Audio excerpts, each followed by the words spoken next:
2016 NFL draft is in the books. Now we can set our sights to spring camp, summer camp, training camp. Chris Frangolini here with Jake Mackey, Beantown Blitz, the second podcast. Be sure to check out our website, beantownblitz.wordpress.com. Mac, a lot going on in the draft. But before the draft even began, little controversy. Of course, everything involving ESPN, there's a controversy. I'd like to think, I'd like to get your thoughts on Kevin Falk wearing the Tom Brady jersey, announcing the pick, saying the New England Patriots and Tom Brady select ... What are your thoughts? I mean, I thought it was just a great, kind of PR move by the Patriots. It's coming out now that the Patriots actually sent the jersey to Kevin Falk to wear on the podium, and I thought it was just great. The thing I took away most from it was he was walking out onto the podium to announce the pick with Troy Vincent, who is the disciplinarian of the NFL, who's the guy who actually gave Tom Brady the 4-game suspension, not Roger Goodell. But so I found that to be hilarious that he was right there next to him the whole time, and I just think it's like kind of a nice sign of solidarity between the Patriots and Brady. Yeah, the Patriots are a team that really doesn't go public with a lot of things, but I love these little subtle jabs. He comes out, does a little Superman pose with the jersey, just little subtle jabs. And I believe watching it at work in the office, the volume was very low, but I heard everyone gasp as if they didn't know what happened, like they were shocked at what happened, especially with the organization being so, I guess you could say, politically correct and, watching their P's and Q's. I guess this is just another declaration of war and a little subtle jab. And I'm glad that Kevin Falk, who was one of my all-time favorite Patriots, watching him play, nothing flashy, but another underdog kid catching the ball out of the backfield. Love, a true Patriot. It's glad to see that he had our back. And another controversy, good old ESPN. I know they're in the pocket of the NFL and Goodell. Did you notice that they cut to commercial a lot when they announced the Patriots draft picks? I know other teams it happened, but it was very consistent with the Patriots. I don't know if it's a thing that was probably set up before the draft, but I wouldn't doubt if these guys were just rolling down in Bristol, Connecticut, near New York, that they said, hey, the Patriots drop, we'll just cut to commercial for all these Patriots fans out there watching. I think it's just ESPN's a private company who makes themselves neutral, but it's very obvious they're not neutral. They have it out for guys like Kurt Schilling. They have it out for guys like for the Patriots. I mean, it's just that's how ESPN is now coming to him. That's different. That's a different story. The man can't keep his mouth shut on his radical political views. But this could have been, I guess the ESPN. I'm starting to realize they really don't have any journalism integrity, because you have to be unbiased. But it's clearly blatant for someone who lives in Boston, as a New England fan of sports. The rest of the country, I think, loves it because they hate winners. But for someone who sees the misjustice happen every time that, ESPN talks about the Patriots, every time that they had a draft choice, they cut to commercial, it has no integrity. And I wouldn't be surprised if Roger Goodell, phoned down to the president of Disney, ESPN, and made an executive order to cut the first 3 out of the 4 selections, cut to commercial, and make sure that, you guys don't talk too much about their picks and analysis. Well, let's not forget the 16 or 17 most watched things on ESPN per year is Monday Night Football. So ESPN and the NFL have a massive contract together. So that means they got to do anything they can to protect the shield, to keep the NFL on ESPN, because the NFL can go wherever they want. The NFL could go on, the E Network, and people would tune in to watch it. It doesn't matter. So ESPN has to do everything they can in their power to stay with the NFL. Even if that means slandering the Patriots, they'll do it. Yeah, that's absolutely right. I mean, they have, other partnerships with like Fox, CBS to broadcast games, but nowhere near the deal that they have with ESPN to broadcast Monday Night Football. But you know what? Enough with the controversy. That's us speculating. Let's move on to the actual draft picks, draft selections of the New England Patriots. Mac, I'd like to get your top 3 favorite picks from New England. Let's hear it. Well, I think for number 1, I think we'll go with the pick that everybody seems to like, the 60th overall pick, Cyrus Jones out of Alabama, the cornerback. This was a guy that I had researched before the draft. I wrote a few pieces about him. He just fits everything that the Patriots needed in this draft perfectly. A lot of people are saying there was positions of need above cornerback, like running back and offensive tackle. While those positions are positions of need for the Patriots, cornerback is a huge position of need. And people make it seem like Logan Ryan's, a Pro Bowl corner, and Justin Coleman can be a starter for 17 weeks. In my opinion, behind Malcolm Butler, this cornerback depth chart is paper thin. Logan Ryan is very sketchy at times. I mean, he'll have a good game here and there, but I think a lot of his good games are because, he gets away with some bad receiver play. But overall, this pick of Cyrus Jones, I mean, they need a nickelback. They don't have a guy that can play on the inside. And Cyrus Jones is 5'9", 197 pounds. He fits perfectly against, smaller slot type receivers. And he's a great punt returner. He returned 4 punts for touchdowns last year. That's the one shy of the FBS record. And that's football bowl subdivision. So, I mean, he's a versatile guy. He came into college playing wide receiver. So I think that pick is a perfect one. Yeah, I have to agree with you. I'm just going to jump in here just because we have the same pick. So I was really stoked when they made this selection. I'm very happy. It's depth. I think this is a guy that may come into camp and contribute right away. Just like you said, Coleman, I believe, is the only true nickel corner on the roster.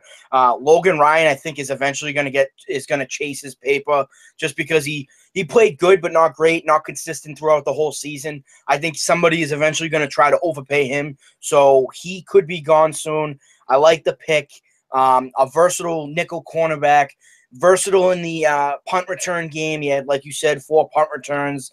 I think, Nick Saban, Bill Belichick and Nick Saban are friends. I'm sure that they were in contact a lot, eyeing down Cyrus Jones, and I'm in love with the pick. The only thing to keep an eye out for Cyrus Jones is a lot of time when guys play at Alabama, they're in a defense or an offense with such great talent around them that they're a little overplayed. Like a guy like D. Milner a couple years ago when I think top 10 in the draft was supposed to be the next Darrelle Revis, and I'm pretty sure he's on the sidelines now for 16 weeks. So I don't think that'll happen with Cyrus Jones, but it's something to keep an eye out for. So yeah, of course. The victim of the system, I guess. Of course. Happens every year. Who do you have number 2 as your best pick? I think I might be in the minority here, but I love the Jacoby Brissett pick in the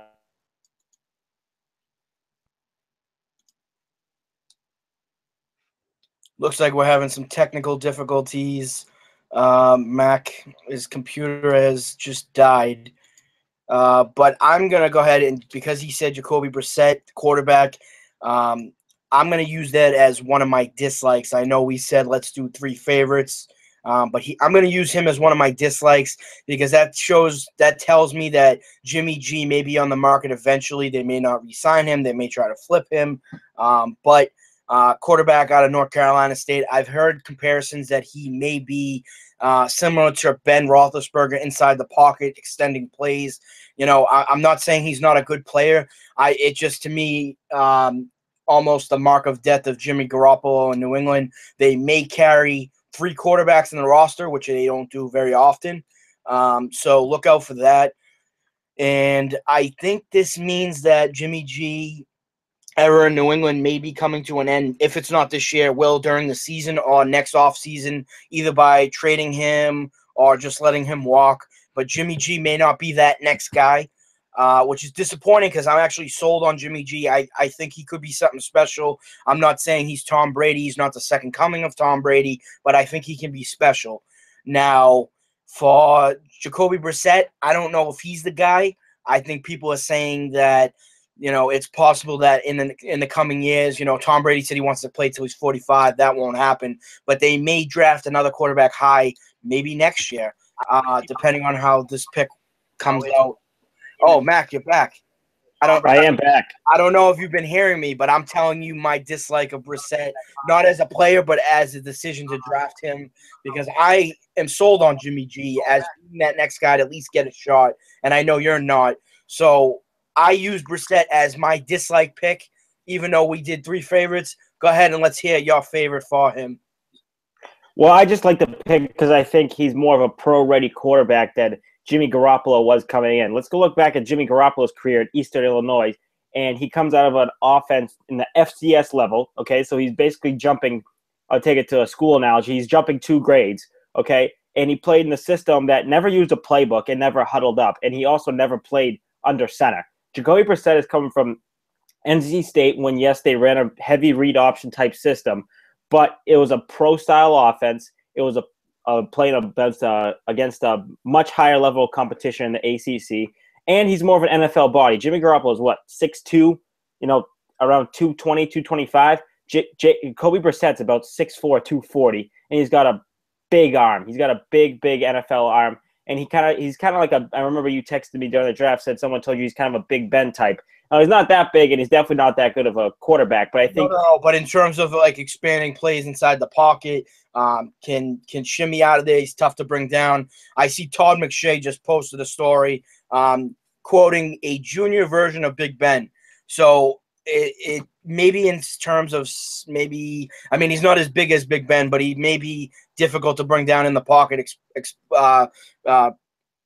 Brings the play going on a little bit longer.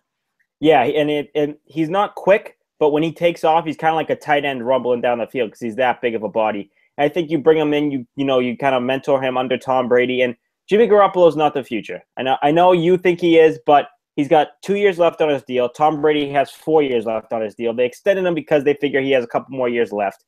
Jimmy Garoppolo is going to start the first 4 weeks of the season. This isn't a quarterback controversy, but after those 4 weeks, if he goes 2-2 and plays well, goes 3-1. A lot of teams are going to want something. They'll either trade him after the season, or they could even trade him at the deadline, which comes soon after week 4. Yeah, before your computer cut out, I was saying that this could mark the death of Jimmy G in New England, just because this could be the stock. This drives up the stock price. Let's be honest. We've seen very limited action of him in real regular season play, and people are already saying if somebody calls and makes you a first or second round pick offer, do you take it? And that's just with limited play. I mean, his stock has already gone up. If he manages to go 3-1, 2-2, and he looks solid, he could be overpaid. Some, quarterback's a commodity that people overpay for. That could be a guy that people overpay for. And I guess as a Patriot, fan, you can't be mad for taking it if it's going to make the whole team around you better. But I'm still a proponent of letting him get a shot. And, the worst that can come from this 4-game, deflate gate, witch hunt suspension is that we actually get to see who the real true Jimmy G is. Will the real Jimmy G please stand up? We'll learn that through the first 4 weeks if Tom Brady is suspended. Yeah, and I think in all likelihood he will be suspended. So I think it's good that we get to see what Jimmy Garoppolo is. Is he this real, superstar in the making that we get to see, or is he really just, an average backup quarterback?